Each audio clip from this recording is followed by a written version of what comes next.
ஆண்டவர் இயேசு கிறிஸ்துவில் பிரியமான சகோதர சகோதரிகளே, கிறிஸ்துவின் சமாதானம் உங்களோடு இருப்பதாக.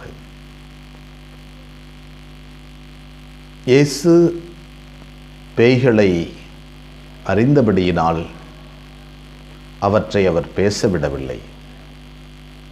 எனவே தன்னுடைய அதிகாரத்தினால் அந்த பேய்களை எல்லாம் ஓட்டிக் கொண்டிருக்கிறார். கடவுள் மனிதனாய் பிறந்தது தீமைகளை அழிக்கவே. அந்த கடவுளின் மனிதனை இம்மானுவேலனாய் யார் யாரெல்லாம் உள்ளத்தில் கொண்டிருக்கிறார்களோ அவர்களும் பேய்களை ஓட்ட முடியும், தீமையை வெல்ல முடியும். இதுதான் சத்தியம்.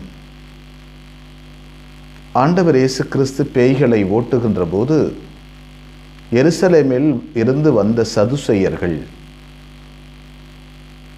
அவரை பார்த்து, இவர் பேய்களின் தலைவனாகிய பெயல்செபூலை கொண்டு பேய் ஓட்டுகிறார் என்று குற்றம் சாட்டுகிறார்கள்.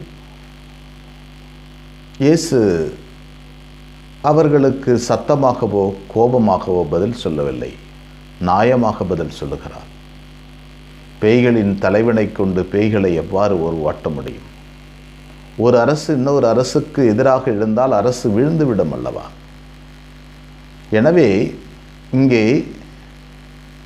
பெயல்செபூலை கொண்டு பேய் ஓட்டுகிறார் என்று சொல்வதன் வழியாய் ஒரு கடுமையான மனிதன்,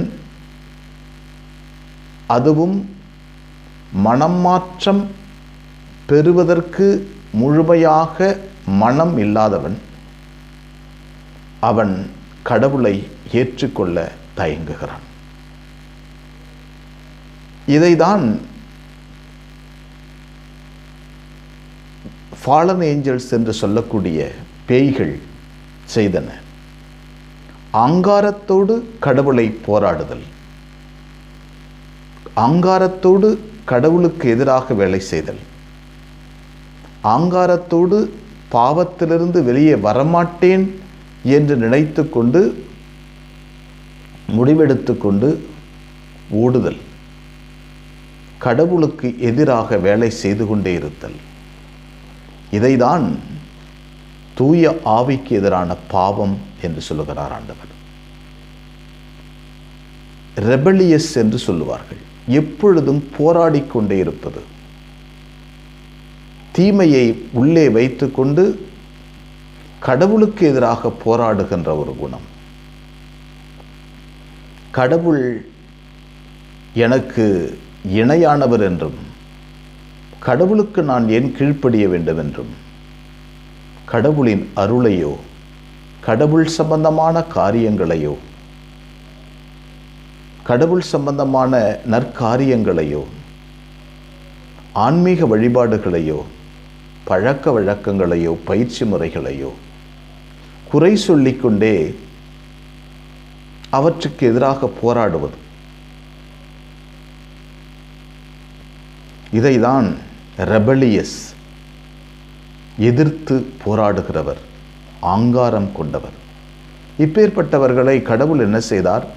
நரகம் என்று உருவாக்கி அங்கே கொண்டு போய் தள்ளினார். இரக்கம் மிகுந்த கடவுள் ஆங்காரமிக்கவர்களை ஒன்றுமே செய்ய முடியாது. தன்னுடைய இரக்கத்தையும் அருளையும் வாரி வழங்கினாலும் ஆங்காரமிக்கவர்கள் அதை ஏற்றுக்கொள்ள மாட்டார்கள். இதைதான் சதுசேயர்களும் பரிசேயர்களும் செய்தார்கள். நல்லவைகளை ஏற்றுக்கொள்ள மாட்டேன் என்றும், நல்ல காரியங்களை தொடமாட்டேன் என்றும், நல்ல காரியங்கள் செய்பவரை துன்புறுத்துவேன் என்றும் சொல்பவர்கள் ஆங்காரமிக்கவர்கள், கடவுளுக்கு எதிரானவர்கள். இப்படிப்பட்டவர்களை தூய ஆவியார் தொட வேண்டும் என்றும், இந்த இறைவன் நம்மோடு பயணம் செய்கிறார் என்றும், இந்த இம்மானுவேலன் நம் அருகில் இருந்தால் நம்மை சுற்றி பேய்கள் ஓடும் என்பதை அறிந்து கொண்டு ஆண்டவரை போற்றுவோம். எங்களை வழிநடத்துகின்ற ஆண்டவரை இம்மை போற்றுகிறோம். இந்த அற்புதமான நாளுக்காக நன்றி சொல்கிறோம். நீ தந்த கொடைகளுக்கு நன்றி, வாய்ப்புக்கு நன்றி.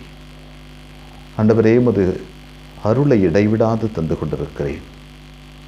எப்பேற்பட்ட ஆங்காரமான சூழ்நிலையிலும், எப்பேற்பட்ட பிரச்சனைகளால் நிறைந்த சூழ்நிலையிலும் எங்களை வழிநடத்தி காக்கிறீர். உமது கோலும் நெடுங்கழியும் எங்களுக்கு ஆதரவாக இருக்கிறது. வல்லமையோடு எங்களை காத்து வருகிறீர். ஆண்டவரே, உமக்கு நன்றி சொல்கிறோம். எங்களுடைய தோள்களையும் எங்கள் விரல்களையும் நீர் வலிமைப்படுத்துகிறீர். பேய்களுக்கு எதிரான போராட்டத்தில் கடவுளோடு வாழுகின்ற பாதையில் எங்களை வழிநடத்துகிறீர். உமது அருளும் இரக்கமும் தொடர்ந்து எங்களை வழிநடத்துவதாக. அனைமரியே, எங்கள் அன்பு தாயே, உம் திருமகனிடம் எங்களுக்காக இடைவிடாது பரிந்து பேசும். ஆமென்.